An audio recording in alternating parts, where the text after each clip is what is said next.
Terima kasih pemirsa, Anda kembali menyaksikan Newsline Business dan kita lanjutkan ke informasi terkait perdagangan indeks harga saham gabungan Bursa Efek Indonesia pada sesi 1 hari ini bergerak dalam rentang 7.191 hingga 7.290 sebelum akhirnya ditutup melemah 11,17 poin atau 0,15% di level 7.268.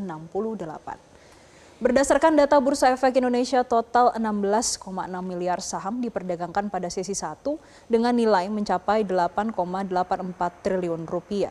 Adapun frekuensi transaksi tercatat sebanyak 1,33 juta kali.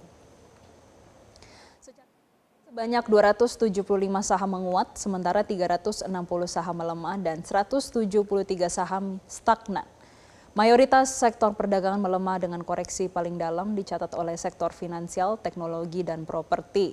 Sementara sektor dengan penguatan terbesar adalah energi, infrastruktur, dan konsumer non-primer. Dan untuk mengetahui pergerakan indeks harga saham gabungan Bursa Efek Indonesia pada perdagangan kedua hari ini, kami sudah bergabung dengan jurnalis Metro TV Arneta Butar-Butar yang melaporkan langsung dari Bursa Efek Indonesia di Jakarta. Arneta, kalau kita melihat pergerakan IHSG melemah, sedangkan pergerakan bursa secara global ini cukup variatif. Apa yang menyebabkan IHSG melemah pada sesi 2 hari ini? Ya, selamat siang Jessica dan juga pemirsa. Setelah tadi indeks harga saham gabungan Bursa Efek Indonesia ini melemah pada penutupan sesi pertama di hari Kamis 9 April ini berdasarkan data dari RTI juga ini bahwa IHSG sempat terkoreksi di 11,17 poin atau menurun ke 0,15 ke level 7.268 poin seperti itu. Namun pada pembukaan di sesi kedua ini sempat menunjukkan kenaikan ataupun sekarang kalau kita bisa lihat di papan Bursa Efek yang akan ditunjukkan oleh juru kamera Arif Firmansyah ini per hari ini di pembukaan perdagangan sesi kedua ini indeks harga saham gabungan ini di level 7.287 menguat 0,13% dengan sejumlah 24.890 mencatatkan perdagangan 24.910. Nah, memang pada pembukaan di perdagangan sesi kedua jelang penutupan sesi kedua ini berbanding terbalik dengan pembukaan perdagangan pada pagi hari tadi, di mana kalau kita melihat ini bahwa IHSG ini sempat berada dalam tekanan dengan pelemahan 0,51% ke level 7.242 dan sempat berlanjut turun hingga 7.221 atau minus 0,80%. Nah, kalau ditanya terkait pelemahan, mengapa bisa terjadi pelemahan pada indeks harga saham gabungan ini, pelemahan ini terjadi seiring dengan aksi serangan yang dilakukan oleh Israel ke Lebanon pada hari Rabu kemarin. Hal tersebut ini juga mengancam keberlangsungan ceasefire ataupun gencatan senjata yang sudah dijanjikan selama 2 minggu dari Amerika Serikat dan juga Iran di Timur Tengah.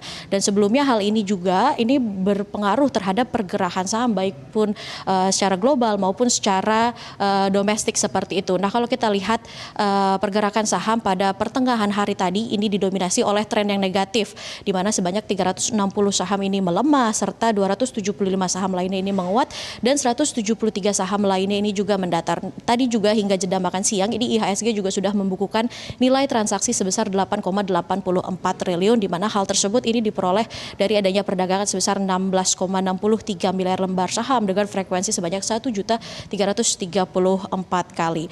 Nah, berdasarkan hal tersebut ini juga selaras dengan analis pengamat pasar modal Hendra Wardana yang menyebut bahwa pelemahan ini tidak berdiri sendiri, melainkan juga seperti yang sudah kami sebutkan, ini merupakan respons pasar terhadap meningkatnya ketegangan geopolitik di kawasan Timur Tengah.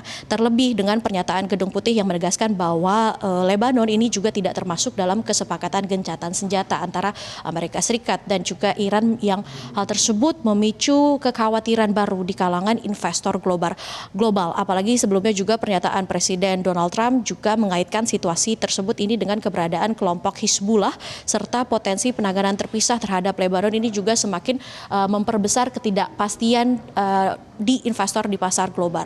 Nah, Di saat yang sama ini juga, tuduhan Iran terhadap pelanggaran gencatan senjata oleh Israel ini mempertegas bahwa resiko konflik masih terbuka lebih lebar lagi, sehingga pelaku pasar cenderung mengambil sikap yang defensif dengan melakukan profit taking dan mengalihkan aset ke instrumen yang lebih aman ataupun safe haven. Dalam skenario ini juga IHSG kemudian berpotensi menguji resistance di level 7.281 dan jika momentum berlanjut, target berikutnya ini berada di kisar 7.350. Namun sebaliknya, ini berdasarkan juga dari Hendra Wardana menyebut bahwa jika tekanan jual berlanjut dan IHSG gagal mempertahankan di level 7.200, maka resiko penurunan akan semakin terbuka dengan potensi mengisi gap di area 7.022 hingga 7.118. Nah, untuk itu Jessica dan juga pemirsa, ini berdasarkan juga dari Hendra Wardana, ini memberikan saran terhadap para strategi yang akan dilakukan untuk investor seperti itu. Dan dalam hal ini, strategi yang paling rasional dilakukan oleh para investor adalah untuk menunggu konfirmasi terkait arah pasar serta memanfaatkan momentum dari koreksi sebagai peluang untuk akumulasi bertahap dan juga pada saham-saham yang memiliki fundamental yang lebih kuat. Jessica. Jelajahi cara baru mendapatkan informasi. Download Metro TV Extend sekarang.